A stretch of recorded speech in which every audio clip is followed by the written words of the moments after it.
Hey everyone, a simple potato here. So today, I'm going to be showing you how to make your UI fade in and out just by using a canvas group in Unity. So you're going to be creating a new C# script called CanvasGroup modifier. Once that's done, you just open it in your code editor and let's get cracking. So we're going to start simple, okay? We're just going to be starting in with a fade in function first.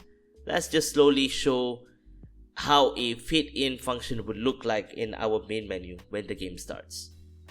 Okay, so in our canvas group modifier script, first what we're gonna do is we're gonna be referencing our canvas group. So we're gonna put public canvas group, you can call it canvas group. So this is just a reference to the canvas groups that you would want to transition from and to. Next, we're gonna be creating a public float called fade duration, and you can set to any number that you would want. This is just to tell how long the fade duration is going to be for the fade in or out later on. So in our start function, ideally we would want to start fully invincible first. So CanvasGroup.alpha, and alpha is the one that controls the transparency. So we're gonna set our alpha to be 0 first, and this is gonna make sure that it's fully invincible. And then next we're gonna make sure that it's not interactable first, and it's gonna block any raycast. Alright, so you're gonna set both of that false. So what we're gonna do now is that we're gonna start the fade in function per se, but this is actually gonna be working from enumerator. So what we're gonna do is we're gonna have to start a new coroutine called fade in. So let's remove of the update function here, we don't need it. So then we create an enumerator called fade in, and the first thing we're gonna do is that we would want to reference in a timer. This timer is an internal timer to decide the time between the fading transition, right? And then we're gonna create a while loop together inside here. So while the timer is less than the fade duration that you set, first off, we're gonna make sure that we break out of the coroutine. So we're gonna put yield return null. So this is just going to make sure that it breaks out of the while loop and the coroutine. And the first thing we're gonna do is that we're gonna be checking. We're gonna be adding on the timer value, alright, and we're gonna be adding it on with time.delta time, and time.delta time is essentially the seconds in real time, and then this is where the fade in actually happened. So we're gonna be adjusting the CanvasGroup.alpha, right, the transparency, using a mathematical function called mathf.lerp. It basically means it's the translation from point A to point B in a specific amount of seconds, which is the timer divided by fade duration. So once the fade in is actually done, what we're gonna do is we're gonna make sure the alpha is officially 1. This is just for double checking, and we're gonna make sure that it's fully interactable now, and it is no longer blocking any raycasts as well.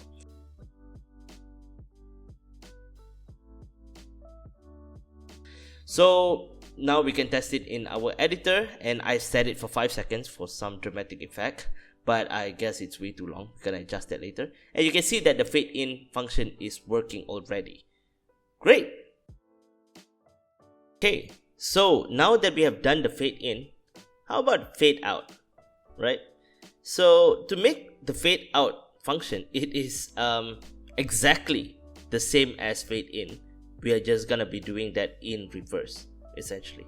So copy exactly what's in there, the timer and everything. With I will actually you know what, hold on, before that let me make sure that we have to set the interactable to be false first, so that it doesn't allow any clicks in that canvas group. And yeah, so now we can create the while loop, and yeah, you know what, let me just copy this. Yep, copy that. Okay, let me get rid of that. Okay, so once that is done, essentially in our CanvasGroup.alpha, we're just reversing it. So from fully opaque to completely transparent, right? So we are also reversing the bottom part, which is to make sure that the alpha is 0, and and to make sure that it doesn't block any raycast, to make it false. Yeah. Okay, so actually the fade out function is already done. Yeah, but how do we access it? Technically, you can actually just start coroutine.fade call fade out, right? But right now I would like to change our function to make it as a toggle, so that we can toggle in between a fade in and fade out based on a boolean, right?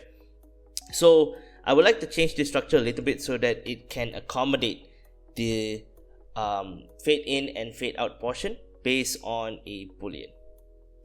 So let's create a hold on, let me create a function called ToggleFade, and we will need a parameter inside called boolean fade, fade in, you know what, I just call it fade.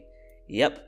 And so here we would need first we would actually need to check if there's any coroutine working on, like if it's currently any coroutine is in that is working right now, and we want to make sure that no coroutine is working if we would like to stop it.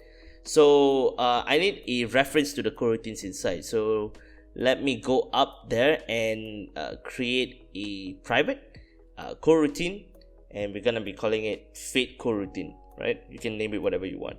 So once this is done, what we're gonna do is we're gonna make sure if the fade coroutine is not null, which means if it exists currently, we would like to stop it, and we would like to stop any ongoing coroutine so that it doesn't overlap.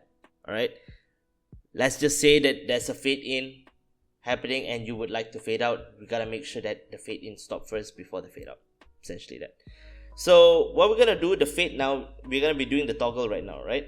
So fade coroutine, we're gonna be calling we're gonna start a new coroutine, and essentially we are just going to say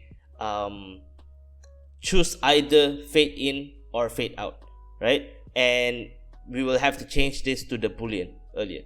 So we start the coroutine based on that boolean, and if it's true, it goes fade in, and if it's false, you do fade out. It's as simple as that. So in layman terms, actually, it means that by based on the boolean, it checks first, right? And if it's true, you do the fade in, and if it's false, you do fade out. Okay, so here is a very simple script that I did for my main menu. Essentially, you don't have to copy anything from here. It's I just want to show you how it works. So we gotta make sure that we get the component of the CanvasGroup modifier, and we can just call the ToggleFade function, and we set it to be true or false. And remember, if it's true, it fades in, and if it's false, it fades out, right? So it is basically that.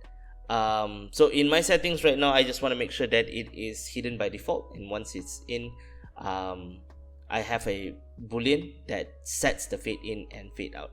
You're gonna be seeing the result here. So it fades in the original main menu, and once you click the option, it fades in the settings, and once I close it, it fades out, right? It's as simple as that. So there you have it, a complete set of fade in and fade out. I hope this helps you in any way, and I'm thankful for all your support thus far. Thank you. A simple potato out.